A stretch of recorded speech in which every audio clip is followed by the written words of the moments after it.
morality plays. From now, the people who brought you Hamlet, Othello, and A Midsummer Night's Dream, we bring you the best and newest drama of our time, Macbeth. The story of greed, ambition, and corruption, murderers galore. Come see the witches and their bubbling cauldron, the murderers' duo, Macbeth and his wife. All this and more, set in the birthplace of trouble, Scotland. See the murders, the sleepwalking, the ghosts, the prophecies come true.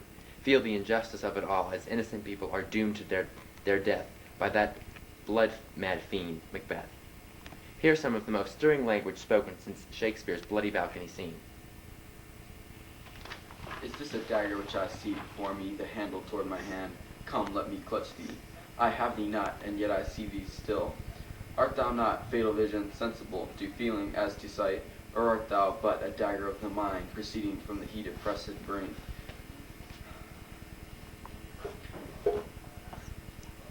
I see thee yet, in form as palpable as this which now I draw. And that was just a minute of what you'll hear. If you want to hear the other 179 minutes, rush out to the Macbeth, coming soon to a Globe Theater near you. Grambling.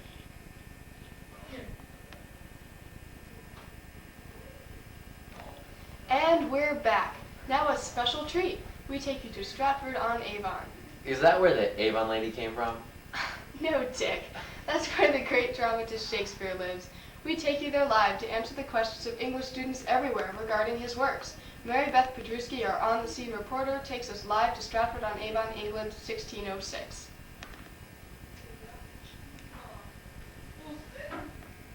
Thank you, Jane. I'm here with William Shakespeare. Mr. Shakespeare, could you please give us some insight into your latest work, Macbeth? Well, firstly, I've added hundreds of obscure themes and motifs to plague English students for centuries to come. Please look at the camera for your next question, Mr. Shakespeare. Could you elaborate on what some of these themes might be? Well, the major theme, blood will have blood, is demonstrated in the main character's growing lust for the deaths of those who stand in his way to the throne, and each murder leads to another. You spoke of motifs. Well, yes. They include fair is foul and foul is fair, planting, clothing, and parallels between the human and physical worlds. Could you please explain to your viewers the meaning and importance of these motifs? I'd be happy to. Firstly, Macbeth begins as a promising general, loyal to the king. However, as the play continues, he becomes consumed with desire for absolute power and murders those who stand in his way. In other words, his morals become foul. And as for the planting motif, it parallels the themes of loyalty and prosperity. An inherent irony is that Banquo, the less prosperous, is more loyal to Duncan, while Macbeth, seemingly more prosperous, is less loyal. Clothing, a third motif, is prevalent throughout the play, symbolizing a change in identity or situation. Finally, for the relationship between the human and physical nature, whenever something bad happens, like a murder, something unnatural occurs, like storms, night during the day, stuff like that. In reading Macbeth, some questions have been raised concerning the meaning of certain symbols such as blood and water, light and dark, and the number 3. Well, besides the fact that there's a lot of it, blood frequently represents guilt, while water means forgiveness. I used the generic symbols of light and dark to represent good and evil respectively. The number 3 is just a whim, doesn't really mean very much, although I suppose you could relate it to the Trinity. Would you care to explain this quote? Foul whisperings are abroad. Unnatural deeds do breed unnatural troubles. Infected minds to their death pillows will discharge their secrets. Yes. Well, if you do evil things, the guilt will come back and mess up your mind. The doctor's talking about Lady Macbeth here. Well, in order to get the inside story, I'd like to ask you, Mr. Shakespeare. Were you trying to butter up the king or pass queen with any of your plays? Well, yes, I was. With Macbeth, I included the reference to Banquo, since Banquo was the ancestor of our honorable king, James I. The witches were also for his benefit. However, I also wrote this play to interest the people. Regicide, or the killing of kings by close friends, is something the people were very interested in. For Elizabeth, I just wrote sonnets for her to flatter her and please her. Well, what about the characters in your play? How did their nature develop or change? Most of the characters in Macbeth were static. They did not change their nature or over the course of the play. Macbeth and Lady Macbeth, however, did. At the beginning, Macbeth was basically honorable and trustworthy, but his tragic flaw of extreme lust for power changed him, and he started to murder people. and he murdered so many people he became callous and heartless. And he gains courage and cockiness and is the opposite of what he was at the start of the play by the time he gets killed at the end of the play. Lady Macbeth starts out strong and ambitious. However, she becomes tentative as the murders increase. She will go insane and commit suicide eventually. Other than this, there wasn't much change in character nature. There are some rumors around that Macbeth really isn't a tragic hero. Would you care to explain to our viewers why or why not? Well, actually, I've gotten tired of writing the average tragedy, so this time I decided to make Macbeth the opposite of a tragic hero. He has several tragic flaws like pride, greed, avarice, etc. Instead of making the audience feel sorry for him, he makes them hate him. And finally, he goes from good to bad rather than realizing his place in the universe and undergoing a transfiguration of becoming more noble and becoming softened. And he certainly doesn't leave a glorious memory. Well, thank you, Bill, for taking this time to answer these questions. This is Mary Beth Pedrusky.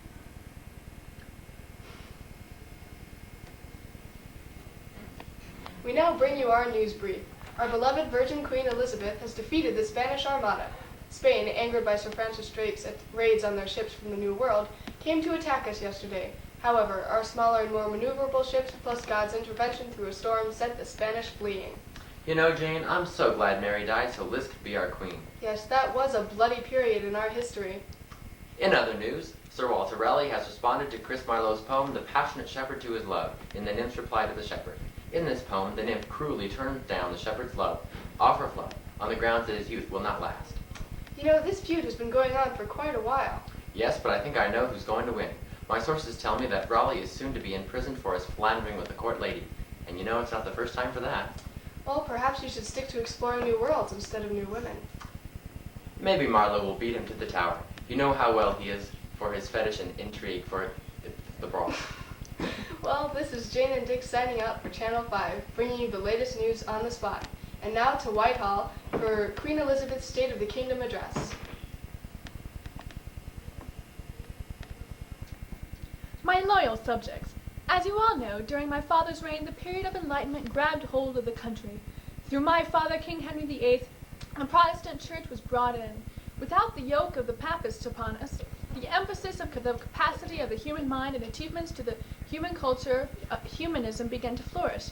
With such mental freedom, great thinkers like the Polish scholar Copernicus were able to discover facts about the great unknown, the solar system.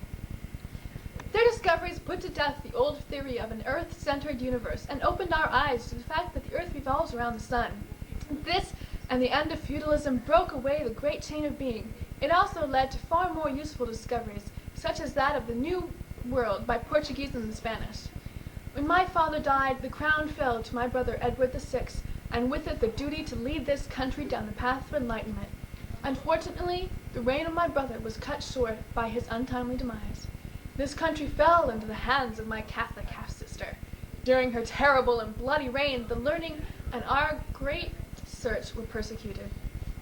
In fact, England almost came under Spanish rule through Mary's husband Philip II, which leads us to my reign. During my reign, I have continued the work of my father and brother, and brought classical learning to England once more. You, my people, have made this learning your own and brought it to new heights.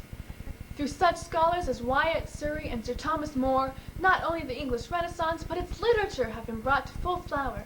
More's Utopia, the first literary masterpiece of our time, began the most exciting of all periods yet in our literature. Since then, we have been favored with the genius of poets and dramatists, such as Wyatt and Surrey, Sidney, Spenser, Marlowe, Raleigh, and the flower of them all, Shakespeare. However, in this golden age, it is not only literature that has blossomed, but our military power as well. My people, it is with great joy and pleasure that I inform you of the crushing victory by our greatly outnumbered forces against the Spanish Armada in the month of July in the year of our Lord, 1588. I thank God and our Navy for saving my people from the domination. Excuse me, would you happen to have a copy of the KJV? The KGB? No, the KJV, the King James Bible. You mean the one translated under the aegis of King James I in 1611? Yes. You know, King James had that Bible translated from Latin to English to appeal to a variety of people. And did you know that it's the only classic ever created by a committee? You know, I had a copy translated by William Tyndall, but it doesn't even compare to the beauty and vigor of the language contained in the King James Bible. Indeed.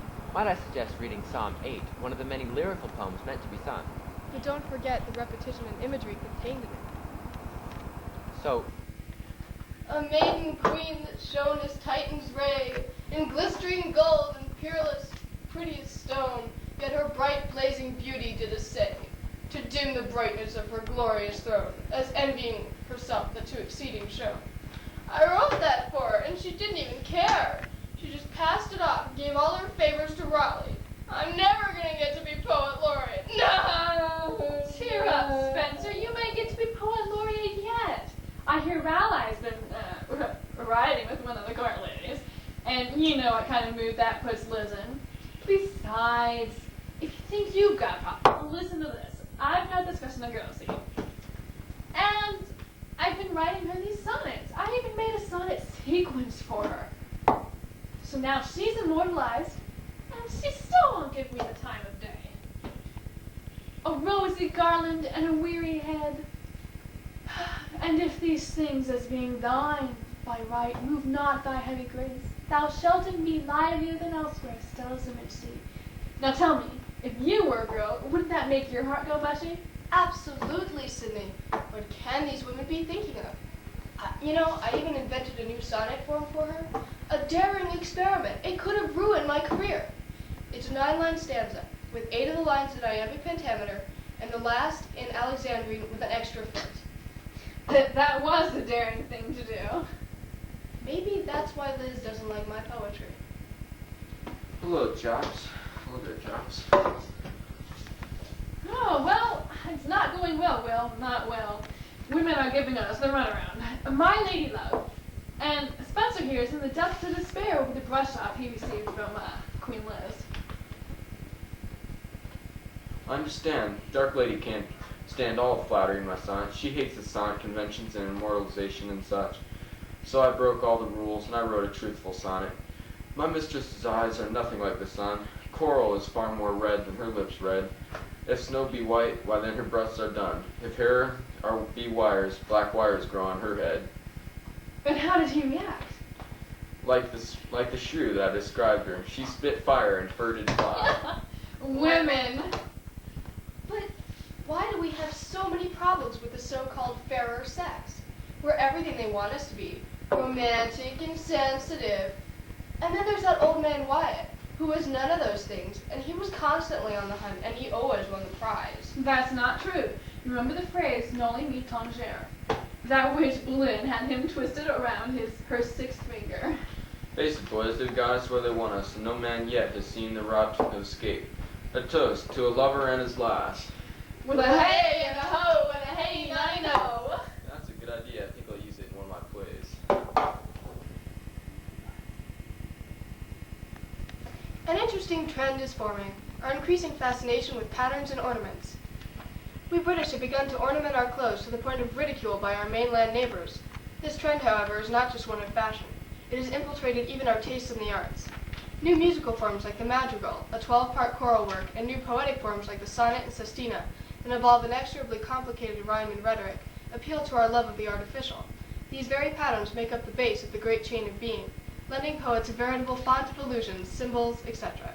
However, this being 1600, many of us have begun to see that in this enlightened age, some aspects of life are not explained by the old world order, and that it would be a good thing if it were to have a few revisions.